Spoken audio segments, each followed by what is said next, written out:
How did film school help you gain experience and confidence? So Met Film School, what that offered for me was, it was very intensive. So it was a highly practical course. Because it immersed you in so many of the different disciplines, I kind of came out with more of an idea of, I guess, where I wanted to focus in on, for the next few years. So we're just going to jump into talking about The Widow's Last. What were your hopes for this film and what were you hoping it would speak to audiences? Like our present time, this particular film is set during a time of hardship. It's set during a time of sickness. It's set during racial strife. And my hope really was that this story and these characters would light a path for us for forgiveness. Who are the right people to pitch to? What's been in your experience? How have you found these people? Are they in the Yellow Pages or? It's a really good question, Stu. I wish they were in the Yellow Pages. I wish we could just look them up that easily.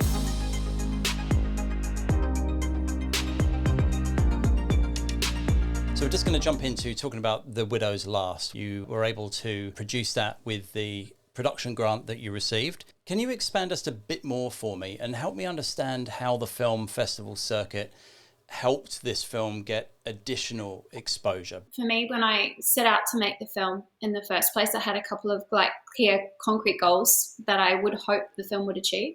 One for me was that it would act as almost a sort of calling card. Sort of as a director, just to say that this is what I can do and what I'm capable of, and I think it's been great because it's been such a great opportunity to just stretch, do something ambitious, something cinematic, something that was in my heart, and put it on the screen. So that was a fantastic opportunity.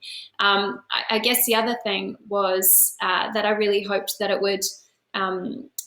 Reach people, and film festivals are a great mechanism to be able to reach people. So just even being able to get into those festivals and just have some reactions back. We weren't able to attend all of them, but we were able to sort of get comments and responses back from people who did watch it, and it was just great to see how it's really reached people and impacted them, and even. It's gone up on Omeletto, which is a really great platform, and it sort of makes short films accessible to just general audiences, and just see some of the YouTube comments from people and just the way that they're reacting to the story and how it might have helped them through a difficult time, or what it's meant to them, or what they've read into in terms of the story itself. Often you set out with these lofty goals and say, oh, you hope this film's going to achieve this. But you never know, really, is it doing that? Is it having that reaction on people? So to get those comments and those feedback from people, it's been really great. The Widow's Last, it strongly advocates for themes about human struggles, justice, women, faith, and courage. What were your hopes for this film, and what were you hoping it would speak to audiences? For me, I was pitching for a competition where you had to adapt a biblical story for a modern audience. And the story that I found, or that I adapted from, was the story found in 1 Kings 13, which is about the widow and Elijah. When I was looking for where to set this, the story of, the famine, the Irish potato famine, really struck me, because you've got the English and the Irish. And there's this kind of hostility between these two countries during that particular time, and there's a lot of prejudice, there's a lot of misinformation. That, I guess, just posing that question, relevance for today. Like our present time, this particular film is set during a time of hardship.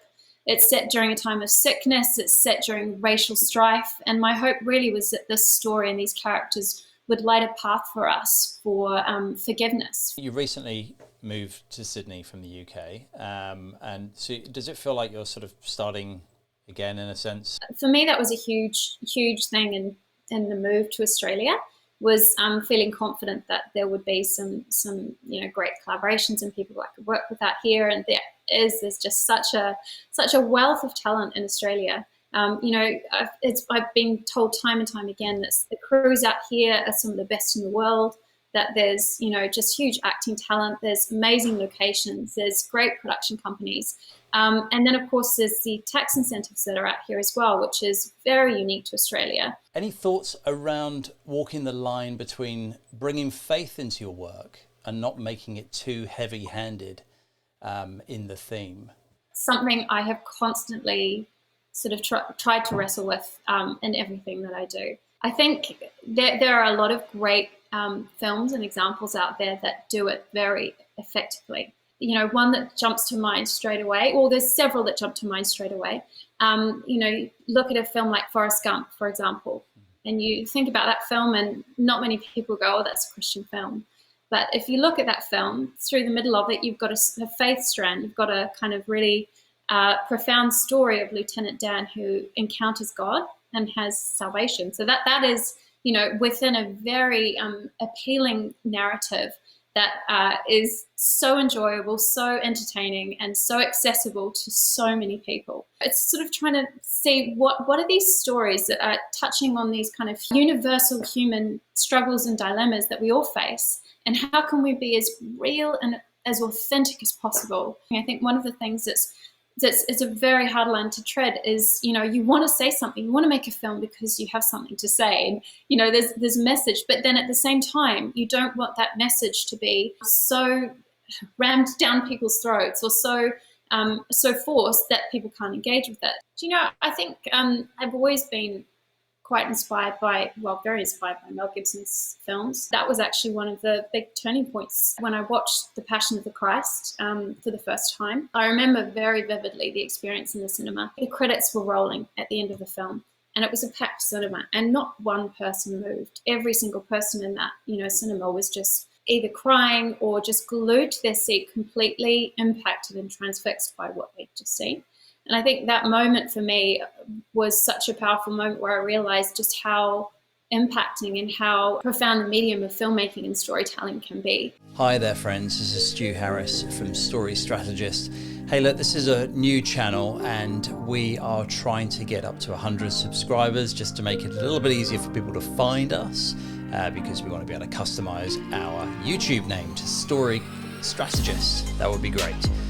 So please, would you help us just by subscribing to the channel and even recommending our channel to your friends so that we can hit that 100 number.